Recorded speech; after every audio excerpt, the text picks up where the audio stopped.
What's up, everybody? Welcome to our recap for Game of Thrones Season 7, Episode 5, Eastwatch. Once again, we're coming to you live over on Mixer, trying this out probably for the rest of the season. Might end up going back to the old format if we don't get more interest.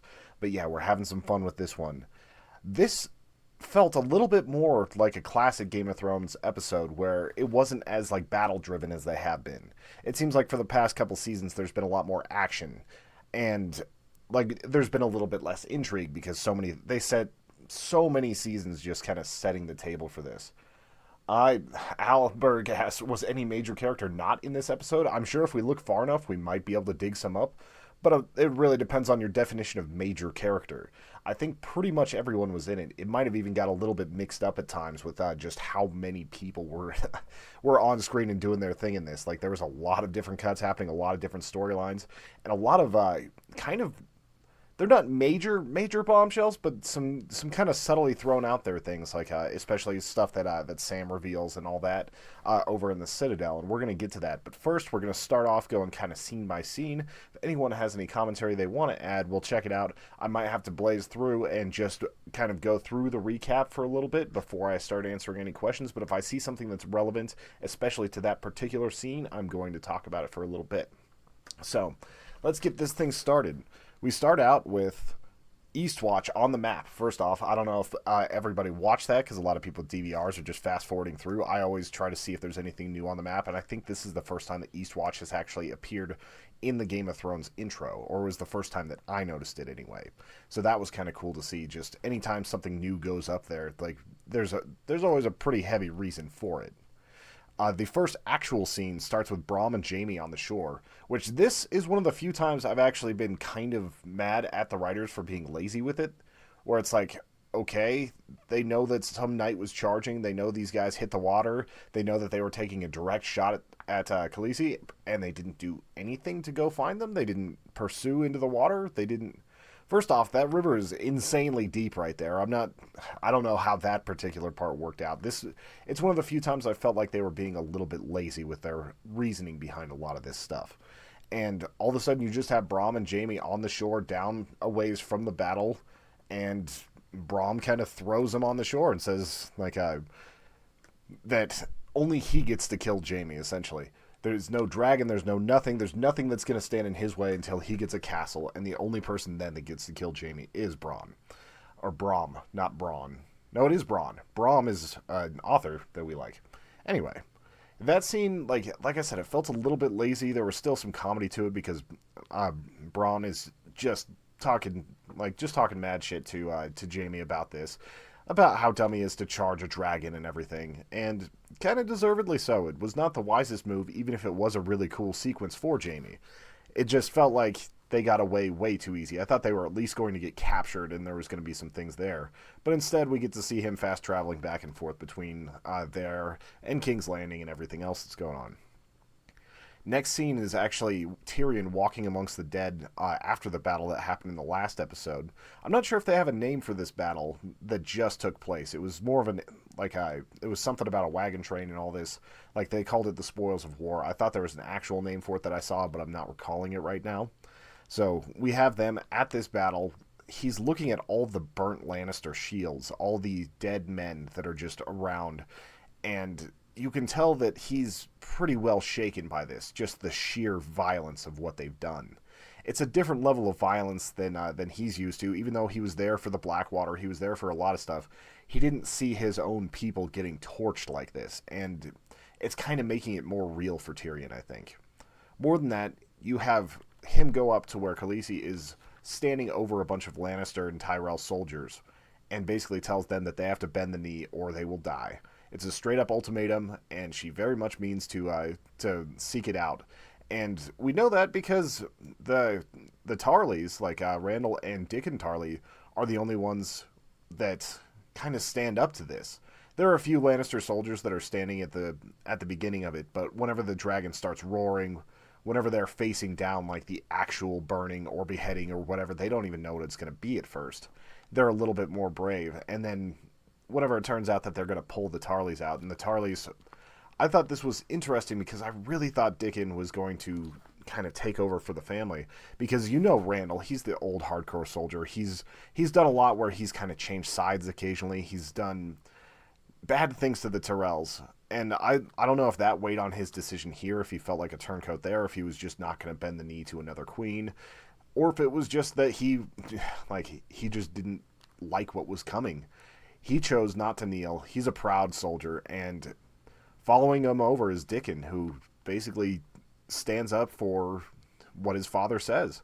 And I did not expect that. I thought with everybody dissuading him and being the last member of his house other than Sam, who is ineligible to be a landowner, father, anything like that because of the Night's Watch, he's basically just watching like that entire family fall. There might be some other ones that I don't know about, like as far as the Tarleys, I'm sure they still have their lands and everything, and I'm sure there's cousins and everything along those lines. But I think that it's important to know that another major family is probably going to be wiped out here soon. We saw the Tyrells last time get completely wiped out. Now the Tarleys are going to be completely gone, and it's pretty brutal. It's probably quick, but she still whispers and has, like, she just says Dracarys, and Drogon just burns them into a pile where there's nothing really left of them. You see like two smoldering just little bonfires where they were left over. And I don't know, like, this is a moment where Khaleesi is starting to once again show flavors of the Mad King. A lot of this was out of frustration. She lost her biggest allies in Westeros. She was going with a plan that Tyrion concocted that was supposed to let her win hearts and minds, but this is sort of her lashing out. This is her taking out her frustrations on enemies, because she knows that she's so much more powerful than them, but she was just sitting there waiting and waiting and waiting, and this was her turn to strike. So she wanted total victory. She destroyed over 1,000 wagons, which I think might have been better to save the wheat and everything for the long winter to come. You do have armies to feed, and one of the things she was mainly worried about is that they don't have the access to the Reach, which this pretty much took it back. I'm not sure what the total death count would be. Jaime says in another scene that they haven't finished counting, but it's got to be a pretty hefty amount of that entire army. I can't imagine they split it up too much. I know they brought the gold to the Iron Bank first, and then we're kind of taking their time with this wagon train. But it's kind of a big thing. With all the supplies and everything else, all the loot that she could have gotten from that loot train, I think that it was unwise to go for that, and just whenever she could have been just flat out burning the lines and keeping all that for herself. But it's also kind of proving a point of how powerful she is. This is the first time people in Westeros, in living memory, have seen a dragon, especially one that's as powerful as this. So, as she burns the Tarleys alive, you see Tyrion just kind of looking like he's completely failed everyone here. It's just something that he didn't anticipate that it was going to be like this. He thought that they were going to be able to siege, that they were going to be able to take, and especially that they wouldn't have to basically burn his brother alive, which is almost what happened. So I think he's having a few questions of his choices and his loyalties. It's not quite so dire as like the way Sansa's being portrayed and everything else, but it is interesting, and it is kind of forcing some hard questions on Tyrion. Next one we have is Jaime and Cersei. They talk about basically surrender, and how that's just not going to happen, that they should go out like soldiers, like monarchs, like the family members they are, because they know that Daenerys probably isn't going to be offering them any sort of fealty. She wants to take the crown, and that probably means that the Lannisters are going to be gone. And it's kind of a tense scene, because Cersei doesn't even seem to care that much that Jaime's back in this particular one. She's kind of distracted. He's covered in dirt and grime and just beaten down, and he's terrified. He saw what the dragons could do, and he doesn't think there's any way to counter it. Even with the scorpion, even with everything else, he only sees that there's kind of, like, there's not a lot of hope left for it. And that's got to be a hard situation for him to be in. He's always been so confident, so strong, to know that he's so outmatched, and that one dragon was able to wipe out a huge chunk of an army. To have another 2 dragons to deal with is going to be impossible for them in their current situation. Cersei, of course, is not really persuaded by this. She's basically saying that they are going to go and do what they have to do, even if it gets them killed. She is playing the Game of Thrones. Also, towards the end of this scene, Jamie reveals Olenna's secret, which is that she was the one who actually assassinated Joffrey and not Tyrion. And this is kind of a big thing for her too. Like I don't know if it's really getting her closure. You can tell that she's furious and she's pained, and that she wishes she wouldn't have had such a clean death. She should have been brought to King's Landing and just completely annihilated, just beaten. She's an old woman. I'm not sure how much she could have taken, but Cersei really wished that she could have been there to kill her instead of having it done so easily. And she doesn't initially believe Jamie that it was Olenna.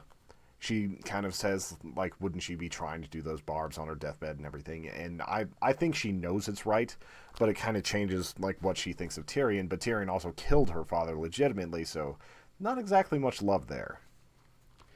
The next scene, we're looking at Daenerys flying into Dragonstone, and Jon's in his favorite brooding spot, brooding over the hills, like just kind of getting his brood on. And he sees Drogon and Daenerys riding in. And whenever she lands, it looks like Drogon is trying to intimidate Jon, and it's definitely working. Jon is terrified, he's shaking, but the dragon approaches and wants him to actually like touch him. And I'm trying to figure out what these dragons know, as opposed to like if they're able to sense that he's a Targaryen, if it's in his blood, since there is so much with the Targaryens that relate to dragons, like if they can tell, or if this is just because like certain people kind of get favored by the dragons. Like Tyrion is definitely favored by some of the dragons. He's able to interact with them on a different level. And this scene also gave some really good scale to Drogon, where you just see Jon Snow like it's it's crazy. He could easily be chomped in half by this thing, and instead he goes up and pets it. And you watch as Daenerys is kind of curious as to how it's all going to happen. She doesn't exactly know that the dragon's going to like play nice, because they are a trifle bit, unpredictable. But it is interesting that she was going to take that risk with Jon. And as that happens, Jorah Mormont returns to Khaleesi, or returns to Daenerys. She's got so many titles I could just start naming them off now. It's like episode 3 of this season. But as Jorah walks up, she's elated, she's incredibly happy. It's one of the few times you actually see like a full-fledged smile on her face. She knows that she has her friend and counsel back. She knows that he's cured, otherwise he wouldn't have been able to come back. And people certainly wouldn't have been touching him if that were the case. So it's a very nice reunion. I won't say it's very touching. It's not quite like Sansa and Jon meeting for the first time, but it's definitely there. And you can tell that Jorah is still like full on friend zone. He still loves her and everything, but she's gotten a little bit better about kind of expressing it. Hey Hannah, thank you for the host. Thank you PT Barpun. But yeah, as we have this going on, we've got Jorah back in the mix. You cut to a scene where you see a ton of ravens just in a tree, and their eyes keep going white. And I was trying to figure out if it was like some weird eyelid thing, and then I realized that it was actually Brandon Stark trying to warg into them, and he successfully wargs into them and follows these ravens as they fly northward along the wall, and you get to see like him kind of scouting out the area. His powers as the three-eyed raven are growing and growing and growing, and this doesn't even seem like a major trick anymore compared to what he's been able to do, but it does get us to see like how big the army of the dead is, and that they are moving towards Eastwatch. He has full direct knowledge of what's coming, and he ends up sending that letter to Jon saying exactly what's happening, and sends it to the Citadel and various other places. But it's it's a very, I don't know, like this scene they keep showing you how deep in these people are, and there just doesn't seem to be much of a way out for any of them. Like, we're going to see this army of the dead probably take Eastwatch. I always wonder why they can't just get into a boat and go around. It's not that far into the ocean. Or, since they're undead, they could probably just climb or go around it. But I know there is some magic to the wall that's keeping them from doing all of that. But I don't know how far past each watch it extends. So we're looking at giant army of the undead. It's the first time the Night King has been back this season that I'm aware of. He might have been in that opening sequence in, I think it was episode 1, where they were showing everything. But it's still, it's still him showing up. He looks at the ravens, and they all either fall from the sky or fly away. It looked like some of them were killed by it. But the Night King definitely has a way of countering Brandon's magic. And it's just getting closer and closer and closer. We've got 2 episodes left this season. Whenever this one was called Eastwatch, I thought it was actually going to be a giant battle episode. I thought it was going to be something along the lines of, like a Hard Home or something like that. But I think that's coming in the next 2 days. And are in the next 2 episodes. And we're going to be talking about that as we get to the scenes that kind of show that. What's up, Tiny Frank? What's up, Hannah? How are you guys doing tonight? Let's see. So we just got the Ravens over Winterfell, the Wargs, the first view of Eastwatch, and the Army of the Dead. So we are going on to basically Sam Tarly being at the Citadel and trying to convince the Maesters there that they need to be researching this. They need to be finding a way to counter the Army of the Dead. And essentially nobody's really taking them seriously. Even though Sam is very shaken by this, he's sitting there talking and he's trying to make the case that they need to be preparing, they need to be researching. And the Archmaester even says that they could be doing that. But after a few suggestions, he just kind of shrugs it off. And I think this is kind of the breaking point for Sam, where it's just like he can't sit and have inaction any longer whenever these people could be coming up with the ways to kind of solve this. And it's sort of a shorter scene, so we're just going to move on to the next one after this. This is also going to be a short scene, but it's pretty powerful for what's going on. Oh, thank you, Tiny Frank. I like my voice too. But the next scene we have Varys and Tyrion having a discussion over a lot of wine. You can tell both of them are drinking kind of heavily right now. And they're talking about Daenerys just burning people to the ground. Like, just the way she did it. Even after they had already surrendered, they could have put them in a keep. They could have done any number of things and possibly had more use for these people while they were alive. But like I said earlier, she was kind of lashing out, and she decided to go full bore with it. And Tyrion doesn't like this. And Varys really doesn't like this, because he's seeing like more and more flavors of the Mad King in Daenerys. And I don't want to say they're like sowing seeds of like a rebellion or anything like that, but they know they have to rein her in before this power turns her into kind of an embittered queen, and she's just going to be doing what everyone else did. She has to be so careful not to turn into her father, not to turn into all these things that that she's been fighting against. She's supposed to be the breaker of chains. She's supposed to be the one that delivers Westeros from Cersei, and instead she's having to just go full bore and just deal out the damage. And Varys and Tyrion are basically having a discussion about this. They also end up talking about a scroll sent from Winterfell, basically saying that the army is marching, things are getting worse and worse and worse. And I liked this little part of it because Tyrion's like, what does it say? And Varys just kind of plays it off. He's like, it's a sealed letter. I know, but what does it say? Because Varys is always the guy that has all the information. And it's basically nothing good. Except for it's good news for Jon in a lot of ways, because this note actually brings information that his little sister and little brother are actually alive, and he did not think that Arya or Brandon had survived. So this is him kind of getting some good news from the family, and then the bad news that the army of the undead are on their way. He still feels like he's stuck in in Dragonstone, and it's getting to the point where he has to leave. In the next meeting where he's reading this note and realizing all this, they devise a plan to try to convince the people of Westeros that this is not something that they can ignore any longer. And they decide that they're going to do that by capturing one of the White Walkers. Actually, probably one of the Whites in general. I always get the White Walkers and the Whites mixed up. I think the White Walkers are the ones that are actually like the royal class, and then the Whites are the ones that are the zombies. And so he wants to grab one of those and basically drag it to King's Landing and show Cersei that he's completely serious about this and that they need to unite, or they're going to end up just fighting each other and then getting walked over by the dead. So it's an important plan, and it's actually one of the ways that they were able to convince Alistair Thorne, I believe was his name, that the Whites were out there, is that they took a hand from one of the zombies and it was still twitching and grabbing. And by the time they got it down south to King's Landing, it was just a hand again. All the magic had been tapped out from it. So for them to actually have this hand and to be able to, excuse me, sorry, I should have had more water before this. To have this hand in hand, it just isn't enough. So they're going to try to capture one of these zombies and bring it all the way down to King's Landing and to Dragonstone. Although I think Dany believes Jon Snow. It's more you will not be able to. Yeah, sorry, I couldn't resist that little pun, Tiny Frank. But yeah, so like you won't be able to convince Cersei any other way. And she's starting to hear about the armies of the dead too through various scrolls and various things that are happening there. So I'm sure she probably thinks it's all a ploy, but we'll see how she reacts in the next episode. All right, the next scene we get to.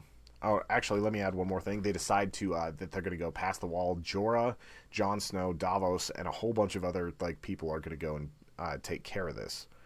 The next scene we have is that the Lords of Winterfell are starting to get tired of Jon being gone, and they're saying maybe they should have voted for Sansa to be queen. There's a lot of... I think that it's... I can't remember the name of the guy that is talking in this scene. I know one of them is Lord of the Vale. One of them is one of the main Northern Bannermen. Like, it starts with a C. I can't remember. It's not Karstarks. It's something else, because the Karstarks were the ones who betrayed the Starks. But either way, we find out that those guys are kind of under the influence of Littlefinger a little bit later in the episode. So they're the ones trying to sow that discontent. They're the ones that are trying to get Sansa to kind of claim the throne, because Littlefinger knows he has a lot more control over Sansa, even if it's limited compared to what he has over Jon, which is absolutely nothing. Jon does not like Littlefinger, and he's not going to do anything for him, despite having the Vale Knights actually be the reason why he survived the Battle of the Bastards. They also decide that they're going to, or in this scene you also have Arya and Sansa talking, and it's kind of a weird contentious scene where Arya accuses her sister of wanting to be the Queen of the North and everything, and she's saying that there's a lot that's being thought about but not said, and that she's lording it over people, and that it's probably going to be happening, but that I don't know. This scene got a little bit messy. She's talking about cutting the heads off of lords to make sure that they're loyal, all sorts of things like that. So I feel like there's a little bit of subtext I might have missed here while I was taking my notes, but I think that'll be opened up a lot more in the next episode. So the next thing we have going on is Davos and Tyrion at King's Landing. Davos, as most people know, was a smuggler and a pirate before he became kind of like a military guy, and he ends up bringing Tyrion into an old way, and he gets Jaime to encounter Tyrion again. And this is something that I wasn't sure was ever going to happen, especially with the events of the last episode. I didn't know if Jaime and Tyrion would ever talk again. And Bronn kind of... Yeah, Davos the Onion Knight is amazing. He's like one of the few truly good characters. He has some good lines in this, and I'll get to those in a minute. But you have Tyrion explaining to Jaime how dire the situation is and what needs to happen. And basically that, like, the battle's going to be lost and Cersei's not going to win this. It gets to be... I'm trying to remember exactly how this scene ended. I know there was an important request, and I believe that was allowing them to bring the White Walker up whenever the time comes. And it took a lot of balls for Tyrion to go and do this. Like, this is something where he's going back to a place where he's recognized, where he's wanted, and basically is going to be killed if he ends up getting caught. So this was a huge move, and it was the only way that Tyrion thought that he could actually get Jaime to influence Cersei. And he has no influence over Cersei, of course, but it's also just such a risky move. I'm kind of surprised Daenerys let him go, but I don't think anybody else would have been able to convince Jaime. And Bronn kind of did a shady move here. He told them they were going underground to do the training, but that was actually just a way for Tyrion to get smuggled in. And so we'll see how that goes after that. Davos ends up taking the time out to go to Flea Bottom, and as soon as he mentioned Flea Bottom, I'm like, oh, I know what he's doing. He's going after Gendry, because Gendry's been, I know that Gendry was in the trailers because it was a guy with a hammer, and that's the weapon of his father and everything else. So it's one of those where we knew Gendry was going to come back sometime, but the old meme of him still rowing that boat actually came up in the episode. The writers were self-aware enough to actually put that in, where he's like, I thought you were still rowing. And I love that little scene, and I love how Gendry's like, so you're saying that I need to go. And Davos is like, well, you should know what you're up against. And he's like, okay, I'm ready to go. And just starts packing his stuff, and he's just out. He wants to do something instead of craft weapons for the people that murdered his father. Even though he didn't know his father, it still just stings at him, especially because he's such a good smith. But apparently he's also been training with a warhammer for a while, because he has that all picked up. It's a really badass one. It's a giant one with the Baratheon stag on it, and we'll see how he does with that. So Gendry re-enters the picture. The next scene we have Jaime and Cersei, and this scene had a lot more depth to it than I thought it was going to, or a lot more ramifications for the end of the series. And you have Jaime walking in, and she knows that Jaime just met with Tyrion, and is wondering if they're going to punish Bronn. She's being shady about something, and a lot of it has to do with Qyburn being in the room, and that kind of makes Jaime uncomfortable. Qyburn is the maester that basically made the mountain and everything. I didn't know that he was actually made Hand of the Queen until recently, so he's actually got a very large position. I really think the weapons are going to start getting enchanted, Tiny Frank. Hold on one second, peoples. There's an intruder. But I could see some of the weapons getting enchanted. I think it's more likely that Gendry's going to find ways to put like obsidian shards into the Warhammer, things like that, so that they can start taking out the undead a little bit faster. I think having a smith there, as skilled as he is going to help with that. Although obsidian isn't something that you really can smith. You can kind of like take shards of it and put it into the weapon. But apparently the Lannisters at one point were using it as decorative pieces for their weapons for a long time. So that dragon glass was actually important to them beforehand, but more in a decorative sense. So we have that going on, and then Cersei is actually talking about having an armistice with Daenerys, and I was trying to figure out her motives with it. Like I know that she's wanting to play the long game, and she knows that she's outgunned in the field right now, especially after losing like the direct Lannister army, or at least a pretty good portion of it. And so she's talking armistice, and she ends up hinting, or actually just kind of blatantly stating, that she's pregnant. And I wasn't sure if Cersei was past the age where she could be pregnant. Like, that's been something I've been wondering for a while, if she had entered menopause, and that's why they had never talked about having another heir. But the way she talked about it tonight, like, she is definitely pregnant, and it's obviously going to be another of Jaime's babies. Well, it could be. She kind of plays around a little bit more in the series. Like, she plays with girls, she plays with cousins, she plays with all sorts of other people in the book series. Most likely it's going to be Jaime's. But at this point, like, Jaime kind of loses a lot of the hate and anger that he's starting to develop towards Cersei, and just is happy to be a father again, to see that, like, this is actually going to happen, and that his house has a shot at legitimacy again. That this dynasty doesn't have to end with them, and that also because of this, Cersei's willing to possibly take a little bit less of a burn it all down approach, because she has to play the long game if she wants to have her heir, to have another child. So putting the dynasty back on the table really is going to change how the Lannisters go forward with this. I'm not 100% sure if it's going to be, I don't know, Maggie the Frog never said a fourth child. So there's a pretty good chance that this ends before she can have that child. But it's also interesting to see if the Lannister house survives this war. And that's part of the whole, like, break the great wheel thing that Daenerys is always talking about. And they're one of the main cogs in that, or one of the main spokes in the wheel. And right now it looks like they're basically waiting to end. I have no idea what would happen if Cersei were to die. Like, say Daenerys wasn't there. Who would actually get the throne if Cersei was to die? I really wonder what the succession would be like. I feel like it would be pretty messy for a while. But anyway, after that scene, we end up getting Gendry meeting Jon for the first time, and Davos is basically telling him, you need to hide who you are. You're just going to be a liability if you keep on saying your name out loud. Like, it's just going to draw the wrong type of attention. And the first thing he does whenever he says Jon is, "Hi, I'm Robert Baratheon's son, Gendry." And, like, they have a bastard moment together where they both know what it's like to be bastards, to be trying to strive for something more. And so, like, there's actually kind of an instant bond that forms between Jon and Gendry, which is kind of cool to see, too. Like, it's one of the few times you get to see Jon actually smile about something because of Gendry's attitude. And he makes fun of him for not being able to use a sword.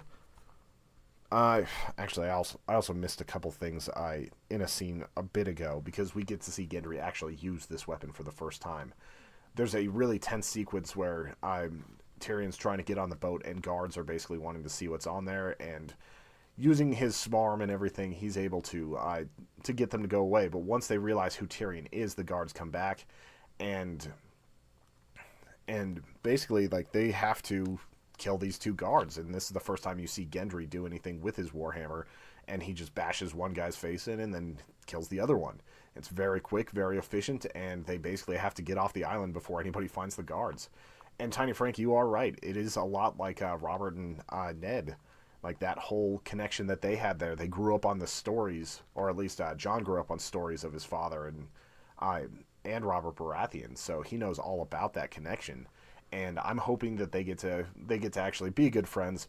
But with the mission they're doing, we'll see. Ah, sorry, excuse me. I This scene that's coming up right next is actually more important than a lot of people are going to put stock into because it seems like a throwaway line. You've got Gilly basically reading different tomes and giving all these stats and everything to to Sam, and he's losing it. Like he just wants out, so he's not even paying attention. She asks him what an annulment is, and you hear that Rhaegar Targaryen had his marriage annulled and was married in secret, and she's about to say to who, and we all know it's Lyanna Stark. But this actually means that Jon Snow is the legitimate heir to the Iron Throne after the Mad King, not Daenerys. Like, he would be the firstborn of Rhaegar, and Rhaegar was the eldest son. So it would have gone Rhaegar, then it would have gone to Jon Snow after that. So it's an interesting thing that they just didn't want to fully put out there, and I'm sure most people picked up on it, but it was presented so quickly and dismissed so quickly that I'm pretty sure Sam doesn't really know. Whose emote is that, Hannah? But anyway, we have that, so we get to see the legitimate like connection that it wasn't even just a bastard child; it was legit Jon Targaryen, essentially, instead of Jon Snow. So that's kind of exciting to see. And at this point, we also see that Sam is so fed up with being in the Citadel. I think the line was, "I'm tired of reading about other people's great deeds," and he wants to be able to actually be in the fight and actually be out there making this fight happen and doing his own deeds to save the world, because none of these maesters are listening to him. They're just sitting there in their robes, just being gross and old and not paying attention to what's happening. So they're like, he packs a wagon and he just gets out. And it seems like a rash decision. It's a long way back to the wall, but it's probably the right one for him. I'm not sure how much more he could glean from all these scrolls. He did steal a bunch on the way, so I'm sure he's going to find something in there. He already found out the location of a lot of dragon glass. So there's a lot happening there, and I'm excited to see how it all pans out. We'll see if it ends up being anything huge or if it's just kind of like a misleading thing and Sam's just going to be up at the wall for a little while. Perhaps the next biggest thing that happens is we've got Littlefinger starting to do his scheming again. Arya walks in on him basically talking to a young woman, giving her gold for information, which is not too... Like, that happens all the time. Everybody's got their sources. She understands because she's sort of a spy, too. Like, and that doesn't seem to bother her. She's trying to figure out what he's up to, though. And as she follows him, she finds that Meister... I can't remember the Meister's name in Winterfell now. It used to be, like, Llewellyn or something like that. But this new guy, brings a scroll to Littlefinger, and basically Littlefinger baited her into this. Like, this is a scroll he wanted her to find. He was being a little bit obvious, and I thought the acting was a tiny bit weird, but he basically goes, he hides this scroll, he walks out of his room, Arya goes and lockpicks it, and then goes in there and finds the scroll, and I couldn't tell exactly what was going on with the scroll. I thought it was going to be one of the ones that implicated him in the dagger, but this is actually something written by Sansa, and I couldn't tell who it was talking about had died of their wounds. I couldn't tell who was talking about, like, the succession of kings. It just was on the screen too quickly. I tried to pause it and go back, but so much of the letter was out of focus that I couldn't tell. And after the show, D.B. Weiss was talking about how this was him giving her misinformation, which is a very Littlefinger thing to do. Like, he's all about spreading these giant conspiracies and, like, kind of manipulating people into doing what they want. What he wants right now is he wants Arya to distrust Sansa, and Sansa knows how dangerous Arya is and is basically going to have to go to him for help on how to take care of all the trouble that she's causing. So it's basically driving Sansa back to Littlefinger so he can have control of the North and work towards his ultimate goal of being on the Iron Throne. It seems like his plans have been a lot weaker the last season and a half, so it was interesting to see him kind of getting put back out there. And he's definitely going to be featured very prominently in the next episode if the episode trailer is anything to follow. But we're also going to get to see some of the coolest stuff in the next episode. You're seeing like a full-on like who's who of badass Game of Thrones characters going into the North to fight the White Walkers. Like you've got Gendry, Tormund, Jon, Beric Dondarrion. It's not Thorin. It's the drunk priest dude. You've got the Hound. You've got so many people. It's just this big group of awesome people. And we know from the trailers that they're going to be like surrounded. They're going to have to fight their way out. And it looks like it's going to be an intense battle. And I'm so stoked for it. Like, I don't know if it's going to be like Hardhome. I have no idea how big the scale is going to be. But I think this is going to be awesome. Like, you're literally talking about 10 to 12 of the best fighters in the entire show going in to take care of this. Just like a hit squad. And we've never seen these characters interact before. It's so weird. That's been the weirdest thing about this season. 6 seasons of people being apart, and then all of a sudden they're like mashed together. Seeing Jorah talk to Sam, seeing Daenerys and Jon, seeing all these people come together after 7 seasons. Let's see, Hannah says, I need to actually watch this show at some point. There's too many quality memes in rotation about it. Yeah, there's definitely a lot. You should start it. Talk to me about HBO. We'll talk later. Anyway. But yeah, this next episode, there's only 2 left in the season, so it's going to be a very, very big episode coming up. Usually the episode right before the end is one of the biggest ones. I know that this one's going to be running 71 minutes. The last episode of the season is actually going to be running 90 minutes, so we're going to have some extended action for the battles coming up. I'm sure also for the people that are listening live right now that haven't watched Game of Thrones, that this sounds like a lot of gobbledygook, so I'm sorry about that. There's a lot of names being thrown at you. I hope you are okay with the spoilers and are slowly forgetting them. But that was this episode. If anybody has any questions, anybody has anything they'd like to talk about for the show, please put it in the chat now. I'm going to be on here for a couple more minutes, and if we don't have anything there, it'll be on YouTube later. So these live shows are a little bit different. Like, usually I have Al to go back and forth on, and we can debate points and everything. But doing it live, we're trying to see, like, if that mixer crowd likes Game of Thrones and what's going on there. So it's been exciting, it's been fun, and it's a good experiment. I think that's probably going to do it for us tonight. So thank you all for watching. Thank you for listening. Thank you for being members of the Human Echoes. I was about to say podcast. It hasn't been a podcast for a little bit. Thank you for following Human Echoes. Thank you for being part of our YouTube channel, part of our podcast. We've got a lot of cool stuff coming out this week. Check out humanechoes.com for more information, youtube.com/humanechoes. And Tiny Frank, do you have any last questions before I head out? All right. Thank you, everybody. I hope you have an excellent night. Put your thoughts and theories about this show in the comments below. Let me know what you think is going to happen, and I will talk to you soon. Bye, everybody.